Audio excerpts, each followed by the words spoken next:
Hello and welcome to yesterday's airlines once again.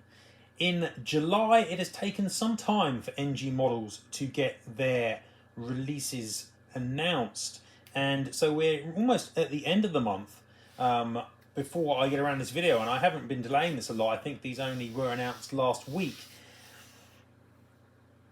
Now, 2024 has been an unusual time for NG, I feel,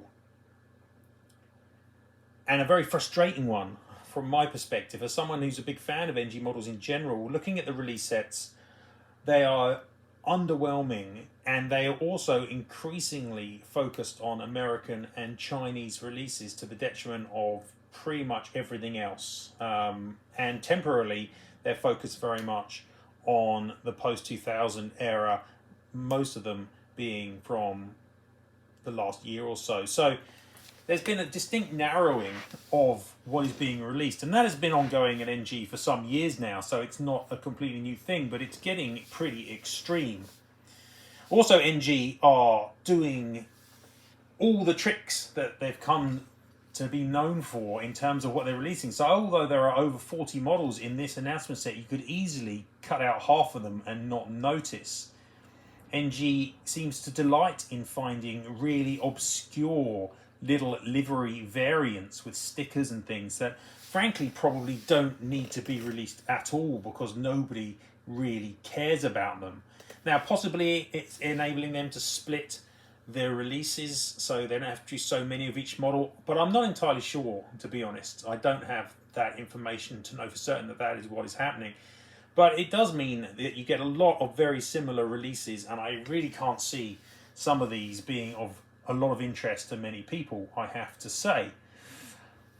Additionally, special schemes take up a vast chunk of the release set every month, to the detriment of core releases on standard liveries. Now, I understand special schemes are sought after by many, and I'm told that in China they are especially popular, but surely it is the standard livery schemes that make up the majority of people's collections, and this consistent focus on special schemes just seems a little bit odd to me. And I do like special schemes, but there's a difference between having a special scheme and having just an odd sticker slapped on here or a tiny variation there. So yeah, it's an odd set.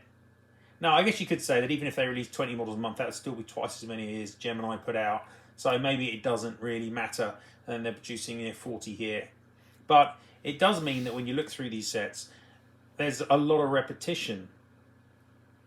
And combined with the focus on the US and China, combined with the lack of classic models, combined with the lack of using a good chunk of their mold catalogue consistently, it all means that it's all a little bit samey. Now, that doesn't mean that there's not plenty for me to buy. As a Chinese model collector, I tend to find quite a bit each month that I'm interested in, but I can completely understand why a lot of people are significantly frustrated by the way NG's release set's going. And I do think that it's not just NG being annoying. I do think that it does kind of suggest that maybe there are some issues at NG. Certainly, they've been spending a lot of money, presumably, on producing a lot of new molds, which they do appear to be struggling to swallow. And we do not see any of the new molds appearing this month. There are no 767s, there are no 747s, there are no MD-80s. Instead, you're back to the core molds.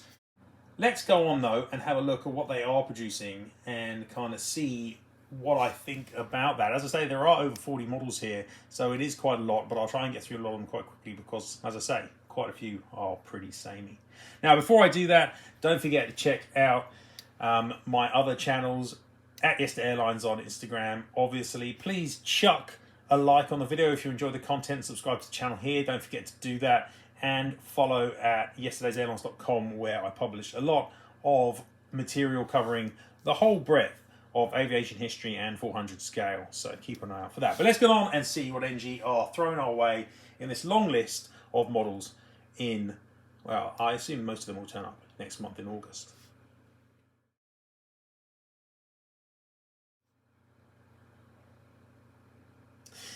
Okay, so we're going to start, as always, with the Airbuses. Now, as a Chinese collector, you might think that I'm overwhelmed with happiness at the number of Chinese models that are being produced by NG, and to a degree I am quite happy about that, but also I am also still quite frustrated by it too, because NG, even looking at their Chinese releases, have a really questionable tendency in terms of what they're picking quite often. They're either picking models that have been made a lot before, or they're picking models that probably aren't that interesting in the first place. And they don't pick a lot of new or unmade material. So, for example, whole airlines like Longjian Airlines, no one's ever made that. NG don't seem interested in it. No one's ever made a Kunming Airlines 737, and the airline's been around for like 20 years. I mean, not in the standard scheme anyway. And yet, what we do get is models like this first release, which is kind of, I don't know, it just seems really a little bit unnecessary, even for me as a Chinese collector. So this first model up is a Deerjet A319 business jet. Now, Deerjet are another one of the many H&A group companies. Basically, they've got the H&A livery, but it's on an Airbus, which is a little bit unusual. But there's really nothing going on. There's barely any titles. It's not particularly exciting or interesting here. And this could be, an airline liveried model like Longjiang on an A321, which would be so much more cool and more interesting. So for this one, it's not even exciting me as a Chinese collector. I can only imagine how the majority of people seeing this release feel. It's the sort of model that I feel almost obligated to get because I am a Chinese collector, but at the same time I'm looking at it going, I don't think I will. I just don't think it's interesting enough or saying much. The scheme is just the H&A bland scheme, no titles, nothing really going on. It just happens to be on an A319. The aircraft is registered P4 IFD, by the way, as if no one really cares. Now, I'm going to put this one into Workhorse. It's just not very interesting, even for a Chinese release, from my perspective. Now, the next two models are some of the few that are not Chinese or American in this release set, but even these are slightly frustrating. They represent Cyprus Airways, which is, or at least the new version of Cyprus Airways, which has only been around for like 8 years or so. They're both A319s. One is registered 5B DCX, one is registered 5B DC Whiskey. The schemes are very similar, but not exactly the same. DCX has a white nose cone and a slightly different olive on the engines. But this again is a sort of livery combination thing that NG are doing, which is slightly just pissing me off a little, to be honest. I mean, Cyprus Airways is not an important airline, historically, or even now. It's got like a couple of aircraft. It doesn't even operate these A319s anymore. And this isn't the scheme that they currently fly in either. So they're not contemporary either. They're just, and they've produced two versions of an airline that doesn't matter and doesn't even fly this aircraft type anymore. And one of them, it's got a white nose cone. I mean, it's like the difference is so minuscule that even if I was a Cypriot collector, I'd probably be sitting here struggling to justify the need to buy both of these. And it just seems unnecessary. I can understand releasing one of them, the DCW one, which is what was the standard scheme, but the other one just a pointless scheme variant, and it's just, so what? So, yeah, I don't know if you guys feel the same way about that, but it does seem a little bit unnecessary. I'm going to put the one with the white nose cone into Workhorse. It just don't really feel the need for that one to even be produced, and I don't think anyone would miss it if it wasn't. But the other one up into High Flyer, at least it's a new airline livery combo in the scale, and it is an American or Chinese, I guess. Now, the next three models are all A330-200s, and they are all Star Alliance, so they're almost all the same appearance-wise. They've already had a couple of Star Alliance A330-200s, so this is again a good way for NG to save costs, presumably, on what they're putting out. These three are in the colours of TAM, PT, MV, Mike, British Midland International, G Whiskey Bravo Delta, and Avianca N342 Alpha Victor. Yeah, they're all fine, and if you're a collector of an individual of these airlines, you probably will be interested in these, but it's hard to get overly excited for them, to be honest. I mean, there are differences in the way the Star Alliance schemes are applied, and the BMI one, the titles are much smaller and logos in a different place, and they are actually all different. But that just makes it a little bit more frustrating in a sense that they actually went and actually created separate artwork for these A330s, all Star Alliance versions, when they could have just made, I don't know, an Eastern TriStar in 3 versions. I don't know. I mean, these just don't seem interesting. And again, even though they may be interesting if you're an Yankee collector, you might get it. If you're a British Midland collector, you might get it. Those are small pools, and I don't think that these models are going to sell astoundingly well. So they're fine. They're fine, but they're not, thrilling or exciting. And we've seen a lot of Star Alliance liveried aircraft from NG. I'm just going to put them into workhorse, to be honest. Yeah, they'll be fine, but at the same time, I don't think there's a particularly strong desire for them. Into the A350s, and these ones are a little bit more interesting. We've got yet another Sichuan Airlines A350. This one's B32G2 in the latest Panda Route colours. It comes in Ultimate Collection and Standard. The scheme, I talked about it because it's been announced by Aviation 400, so it's another version of a very similar but different Panda Route scheme. It's nice, and I'm interested in getting this one because it hasn't been made by anyone else, though it has been announced by AV400, as I say. I'll put this up into High Flyer, one of them, and I'll put the other one down into Workhorse. I mean, I'm not sure where I stand on the Ultimate Collection stuff anymore, to be honest. It does seem, to a degree, just like another thing that NG's doing. They seem to be doing too much at once, and it just doesn't seem that important. I don't personally, feel the need to get Ultimate Collection all the time.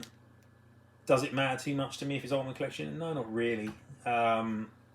I could live without it, to be quite honest. Next up, we've got the inevitable Delta Olympics Team USA release N521DN. This has been announced by almost everyone. Gemini making it, Phoenix are making it, AV400 are making it, and NG are making it here. So it's not unusual, it's not surprising. This probably will be the best version. Again, this one comes in Ultimate and Standard. And again, there's no real other difference here. So it's a lovely scheme. It should be a really nice model. I'll put one of these again up into High Flyer and the other one down into Workhorse. Now, but the only real surprises this month are the next models. Although they should be kind of core models, to be honest. We've got a foursome of Cathay Pacific A350s. Now, Cathay, as you probably are aware, get grumpy about people making their aircraft in model form, and so you don't see as much Cathay material as you might expect. And looking at releases, there hasn't been a huge number of Cathay A350s in recent times, and almost all of the ones that have been released have come from Aviation 400. Here we've got a pair of 900 series, BLRA and BLRF, one of which is Ultimate Collection, the other one isn't, and a pair of Series 1000s, BLXA and LXB, again, one Ultimate, one not. It's interesting that sometimes they produce the same model twice and make one of them Ultimate and one Standard, then sometimes they produce two different regs and one's Ultimate and one's not. I guess it doesn't really matter. It's just a letter, fundamentally. There's no other fucking big difference here. Now, it's nice to see Cathay getting released by NG.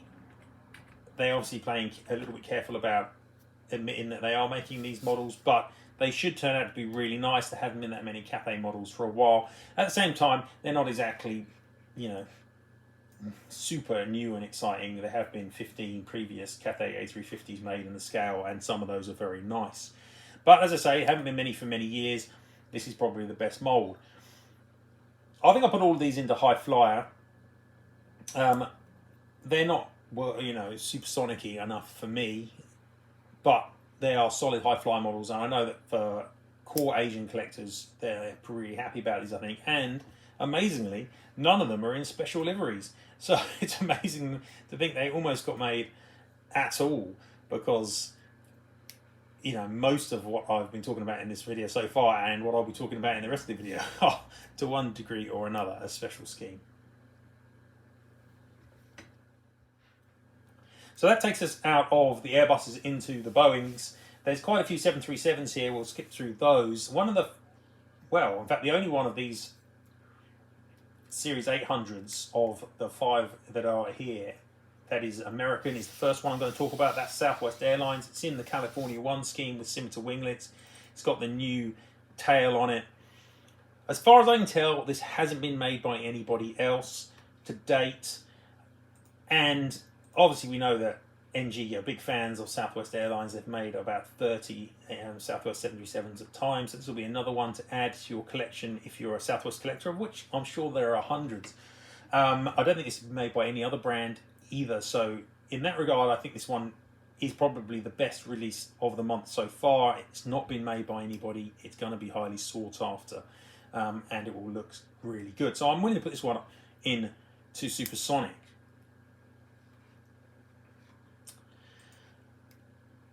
Next up is another model which I personally think is going to be super nice, though I can admit that a lot of people probably aren't as excited about as I am. It's China United. It's another China United. Now, they've been producing quite a few China United schemes. I think they've got an agreement with the airline. This one's in the Daxing scheme. All of the China United schemes look quite similar, but different. And they are all really attractive. You tend to have a very colourful rear portion of the aircraft, and then some interesting and colourful titles towards the front, and it adds up to quite a nice combination. And this one looks like it will be really good. This is one that was announced, I think, as a future release a few months back, and has just got into the schedule now. Again, I think this one will be super nice, go really nicely with the other China Uniteds they've been releasing. I'll put this one up into Supersonic. Also,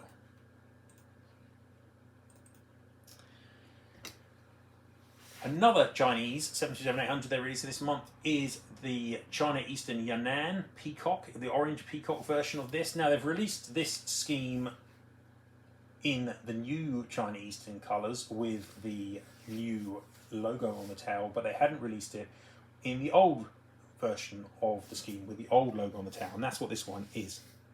It has been released before by other brands, but a long time ago on very inferior moulds. This is one that I'll be looking to get to replace an old Aviation 400 version I've got from about 2014 or something like that, or was it Witty, I can't remember, but one of those brands.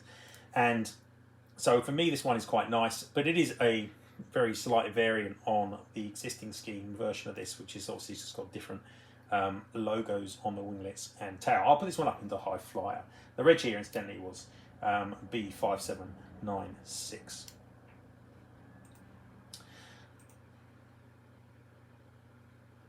Next up, we've got a couple of Qantas 737-800s. Both of these have got scimitar winglets. VHVZU, which was apparently the first to have split scimitars, and VHVZV, which was the second. Otherwise, they're the same. They're wearing the scheme before the current scheme. It's interesting that this has been announced pretty much at the same time as Panda models have also announced VZU2, so it's not unique. And I probably would say we don't need both of them either, since the difference between the two is a reg change. So, yeah. I mean, if you're an Aussie collector, yeah, I don't know how excited you'll be even then. I mean, Panda mould will look almost the same. They're okay, aren't they? They're okay. That's kind of what I'm kind of feeling here. But I'm not overjoyed by them either, I have to say. But at least they're not special schemes, I guess. We'll put one of them up in High Flyer and put the other one down into Workhorse, I think. And we finished off the Series 800s with a Ultimate Collection Hainan Airlines model B6066. I think this is the scheme is a Genshin scheme. I don't really know what Genshin is, but basically it looks like on the front of the aircraft there's some kind of dragony creature, possibly. To be honest, Hainan Airlines special schemes are probably the least interesting special schemes in the whole of China. China's got a lot of beautiful schemes, but because the Hainan scheme itself takes up a good chunk of the fuselage, there's not a lot of space for special colours. They tend to just chuck a blob of special something or other beneath the titles, which is what they've done here. Doesn't really fit with the standard livery at all particularly nicely, and kind of just looks like an afterthought most of the time. Doesn't particularly excite me in this case, I have to say. Again, it's the sort of model that I feel obligated to get, but at the same time, I don't know if I will. It just isn't that interesting. And they've been making a lot of Hainan and Hainan Group 737-800s recently. All of them look almost the same. And this one isn't exactly floating my boat dramatically. So I think I'm just going to Workhorse that one.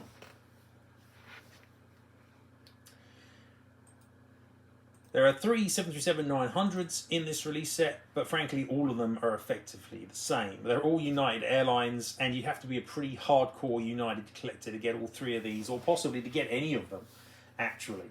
So what we've got here is N69818 with a 100 title next to the main titles, N66848 with something called March of Dimes, some kind of charity event or a partner or something. It's just like a blob of colours on the back of the fuselage.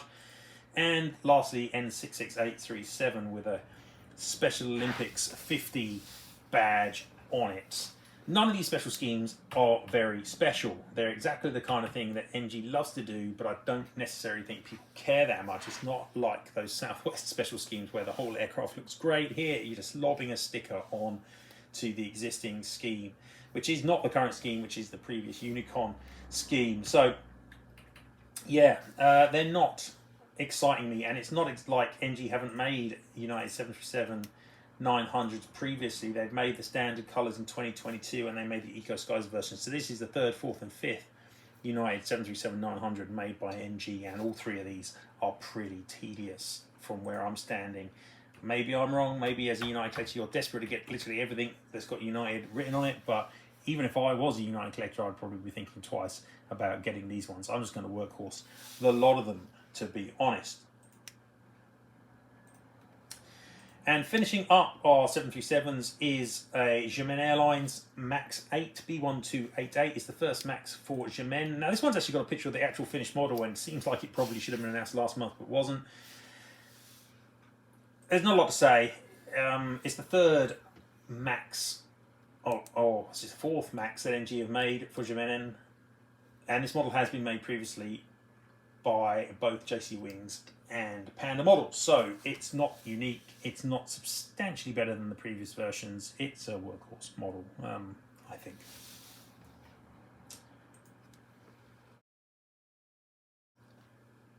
Okay, that takes us out of the 737s and into 747-8s, of which there are a lot this month, but they're all really boring. So we'll get through these super quick. First off, we've got 4 Air China variants. Now, it's inevitable you're going to get some Air China variants, but frankly, they're not very interesting. You've got B2479, which is the VIP version. We've got our Ultimate Collection and Standard. We've got B2482, which is presumably just a normal airline version, Ultimate and Standard. They all look the same. They're all Air China. There have been plenty of Air China 747-8s beforehand. Can't say I'm overly excited by any of these ones, even though they probably will be nice, and I probably should be getting one of them to replace my existing ones. I don't think I will, and I'm going to put them into workhorse.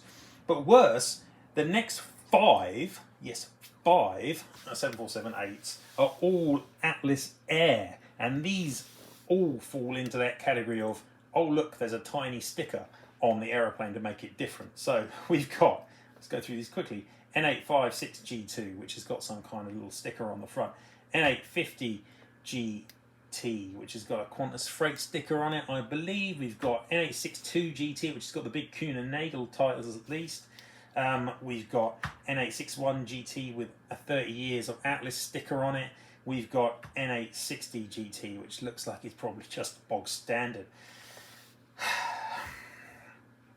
Don't know that there's anyone who's going to get all of these 5. And again, unless it's enabling them to split the release set to make smaller numbers of each, they all, it doesn't seem to make any sense otherwise. But even if you're going to do that, why release all 5 in the same month? This is what I don't really get with NG. JC Wings do this, but they've spread the models out. And I don't know why NG don't spread the models out as well in this scenario, because it does seem a bit odd to release both those Qantas 737s at the same time. It does seem odd to release all 5 Atlas Air 747-8s at the same time. And it means the release sets are quite homogenous. And even if you were an Atlas collector and wanted to get all 5 of these, you probably couldn't afford to get all 5 at once. So it doesn't make a lot of sense to me. And none of these are interesting. And yes, they've made Atlas Air 747-8s beforehand in various schemes. And Atlas isn't even a very interesting airline. So, and it's been made a lot by Gemini and others. So really nothing to see here in my opinion. These are all workhorse 747-8s, and I could quite easily probably chuck some into Gas Guzzler if I was feeling mean. And that leaves just a couple of models actually to discuss that I'm going to put in the ranking here, and those are 777-200s. They are Air China. They are wearing the Phoenix liner colours. So we've got B2059 wearing the blue Phoenix liner in Ultimate and Standard, and we've got B2060 in the red Phoenix liner, both again Ultimate and Standard. Now, these have been released before, obviously, and I own the Phoenix versions, but those are old and from a long time ago, and I think these will be better. I am quite looking forward to these, and the scheme, at least as a special scheme, is super attractive and colourful. So it's hitting those marks, and I think these will be nice models. But because they've been released before, and the Phoenix versions aren't bad, I don't think they're supersonic models. So again, I'll put one into High Flyer, and I'll put the other one into Workhorse, because you got the whole Ultimate Standard release thing. You know, I just don't know if the Ultimate Collection is kind of worth it, to be honest. But maybe you think it is. I don't know. I mean, I probably would get the Ultimate Collection over the Standard release if I had the choice, but it doesn't really bother me that much that I would be upset if there was an Ultimate Collection version, if you get what I mean. Okay, now that brings us to the end of the models I'm going to bother putting into the ranking video. Also announced this month are 6 blank models for the 747s and 767s and MD-80s, so you can get blanks. Now that's good, I guess, but it also does feel somewhat like actually trolling, because they're not releasing the airlines that you want on these molds. And so here are some blank models, go away and make your own. I don't think that's what they're really saying, but it kind of feels that way. Yeah, they'll fine for what they are, I'm sure. Though, be careful of the cockpit printing on 767s, because judging by the pictures of the Deltas I've seen, the cockpit printing is not great at all. I'm not going to bother ranking these. I don't know. They're blank models. You know, they're just blanks. So what can you say? There's no harm in them, but I'd much rather they'd scrapped a good chunk of this month's releases and release some MD-80s instead. And I'm sure that most people listening to the video would probably agree with that. So it does feel slightly annoying when they produce the blanks. But I presume it's a lot cheaper. And again, if indeed NG are struggling for cash flow or something like that, then it's much cheaper to produce the blanks. It's much cheaper to produce models which maybe they made a few months ago. I don't know. I'm spitballing here. I could be well out of line. It could be just that NG are focusing on China or America because they feel that they offer the best bang for their buck. But even if they do, the choices here sometimes are a bit crazy.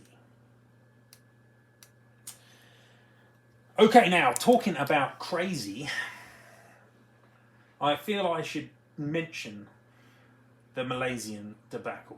Now, NG announced 2 Malaysia 777s separately from the rest of the releases, and they represented the 2 aircraft that were destroyed, MH370 and the aircraft that was shot down by the Russians. This announcement caused what appears to be a big backlash in China, and as I understand, that is partly because a lot of Chinese people on the aircraft and flew those routes. The result is that NG have pulled these releases and decided not to release them. Basically, the whole thing is an enormous S-show, in my opinion. I think it's questionable to announce the models in the first place because of the likely backlash. Not because it's the wrong thing to do. I personally don't have a big problem with them releasing crash models. Everyone releases crash models. These ones are no more offensive than any other crash model that people have died in, and it's not necessarily disrespectful to release them, in my opinion. Obviously, a lot of Chinese people disagree, but they seem to get very heated over stuff, and yet they wouldn't care less if it was a crash model from another country. So there's a little bit of hypocrisy in there, in my opinion, too. But NG's management of this has been pretty shambolic. There's no denying. A, they announced the models when they probably shouldn't have done if they'd got better advice there. B, they packaged the boxes in a way which made it really clear that they were related to the crashes and not in the way that brands tend to release crash models, which is just to release the models and not mention the crash. So that's always going to stir up sensibilities. They were kind of almost asking for a backlash. And then C, they release the things, and then there is the backlash, and then they lose their nerve and they cancel them.